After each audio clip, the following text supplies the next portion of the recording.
Hi, it's Kia. I invite you to read with me. I'll be reading this afternoon from an article in the New York Times entitled, "So, Are We Eating Lettuce Again?" And this was written by Alice Callahan. So, are we eating lettuce again?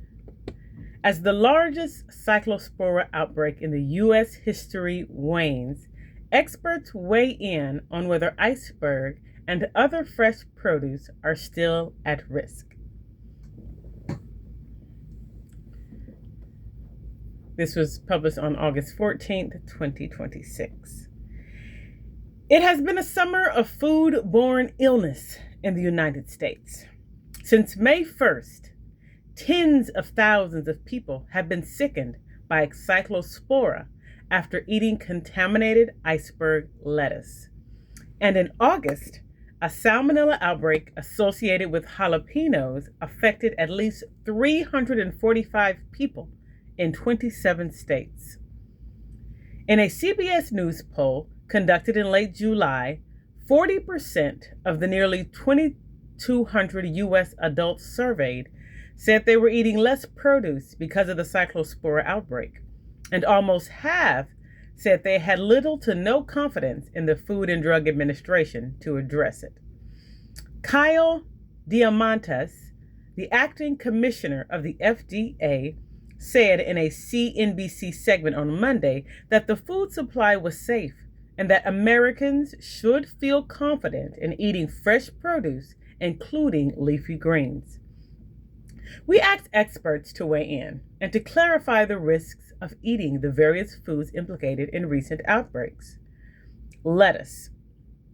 Much of the cyclospora risk this summer has come from iceberg lettuce that was linked to an outbreak in 17 states and was grown in Mexico and supplied by Taylor Farms.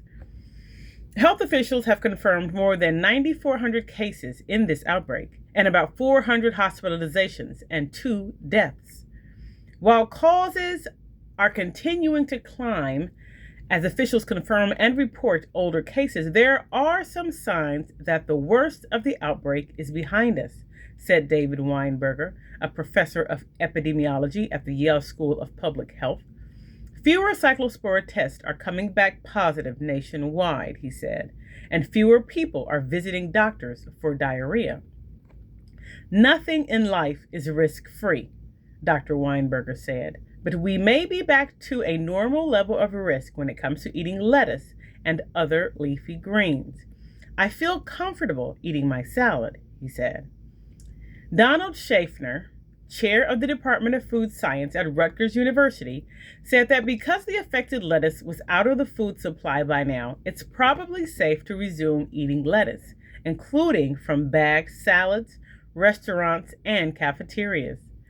I think the risk from iceberg lettuce has largely passed, he said, and it's been passed for weeks now. Berries, herbs, and other summer produce.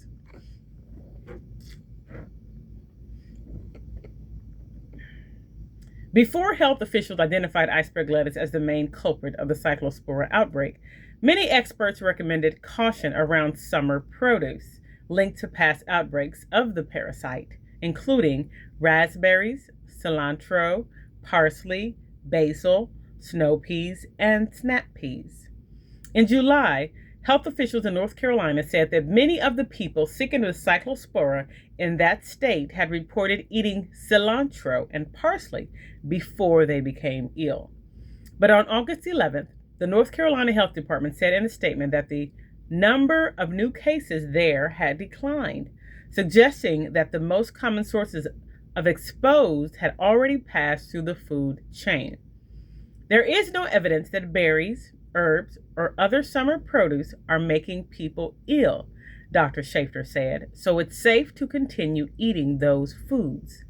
The FDA is currently investigating 3 additional and ongoing cyclospora outbreaks, the largest of which has 172 cases. The agency has not identified the source or location of those outbreaks, so it's possible that health officials will recommend avoiding new foods in the future. That said, the risk of contracting cyclospora from one of those smaller outbreaks or other produce is relatively low, said Ellen Shoemaker, a food safety extension specialist at North Carolina State University. It's normal for cyclospora cases to rise in the summer when warmer temperatures allow the parasite to grow, she said. If you are in a vulnerable group, including young children, older adults, and those who are pregnant or immune compromised, you may want to take special care, such as cooking produce rather than eating it raw, she said. Jalapenos. On August 5th, federal health officials announced a salmonella outbreak linked to jalapenos grown in Sinaloa, Mexico, and distributed by Coast Citrus Distributors.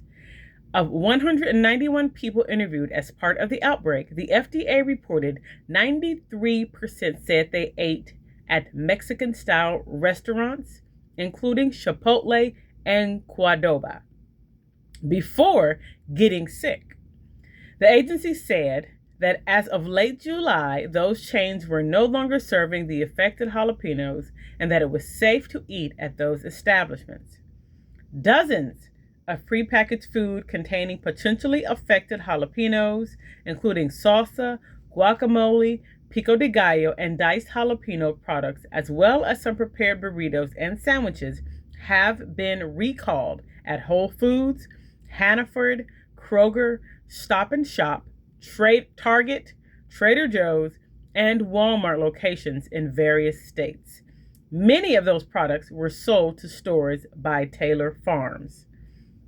If you purchase any of those items, health officials advise that you toss them or return them for a refund. All replaced products have best if used by dates through August 16th.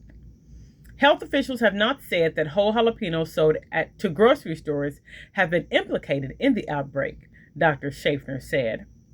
The bottom line: the vast majority of produce sold in the United States is safe to eat, Dr. Shoemaker said, and the benefits of consuming fruits and vegetables far outweigh the risks. Still, even if the worst of the cyclospora and salmonella outbreaks is behind us, there is always a risk of consuming contaminated food, whether it's from a grocery store or a restaurant, said Barbara Kowalik, director of the Institute for Food Safety and Nutrition Security at George Washington University. I can't say that next week we won't see another outbreak, she said. Dr. Kowalik said she was concerned that the size of the cyclospora outbreak may indicate that our food system is becoming more vulnerable to safety issues. Funding cuts and staffing losses at federal and state health agencies, for instance, have meant that they may be slower to respond to outbreaks and trace their causes, she said. There aren't clear answers on how to manage the risk of foodborne illnesses going forward, Dr. Kowalik said. Everyone has different tolerance levels, she said. One of the best things you can do is stay vigilant about food recalls, Dr. Schaffner said. A good way to do that is to sign up for alerts on the FDA websites. All right. Thank you for reading with me.